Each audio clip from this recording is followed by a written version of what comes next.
Hello guys, have you noticed that a lot of Christians, a lot of believers don't understand the practicality of life?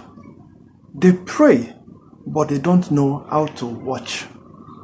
They have faith, but without works.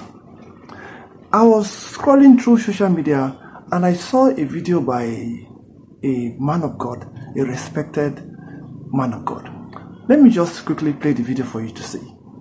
Ask the average young graduate right now, what are you going to make out of your life? For most of them, just for asking that question, here's their reply. Shabalantos kalika prandagada. What did you say again? A great life.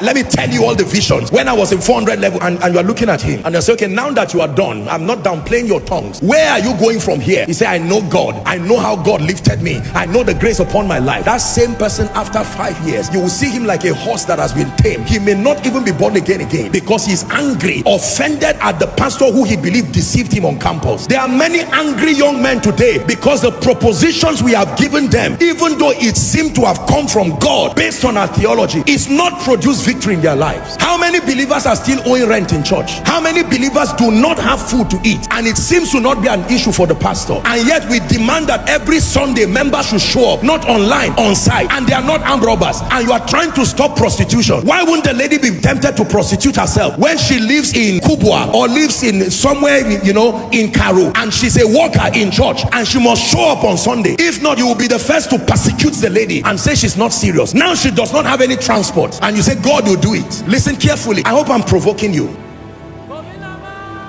The Christian faith needs to get back to the drawing board and re-examine what our worldview is.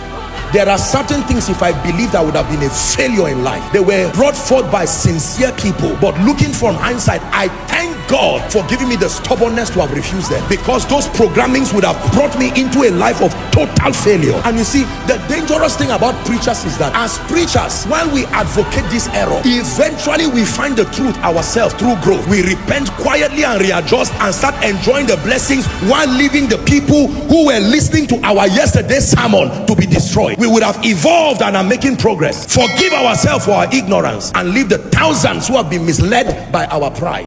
I'm sure you all know that was Apostle Joshua Selman. This is so true because I've seen this happen repeatedly. You see, preachers need to do better. And you see, all these things is not to castigate anybody. It's just to point out areas that we need to work on.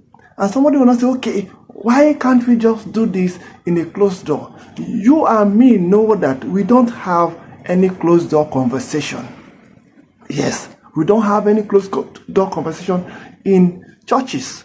A lot of them. Nobody can talk to the man of God. Nobody can. A lot. I've seen this. Now, pastors will come up with a certain decision that is not right. It's not scripturally correct. The pastor will go back, change that decision, and not come back to repent, to tell the people, I was wrong. Very few pastors will do that. Very, very few. Now, you see a leader, a choir leader, a group leader, whatever. In fact, let me talk about choir because I was in choir and I still do music when I have the opportunity. You see, we will not check on our members until it is Saturday morning because we have rehearsals and you want them to be around. Not because we really want to know their pain, not because we really want to know what they are going through.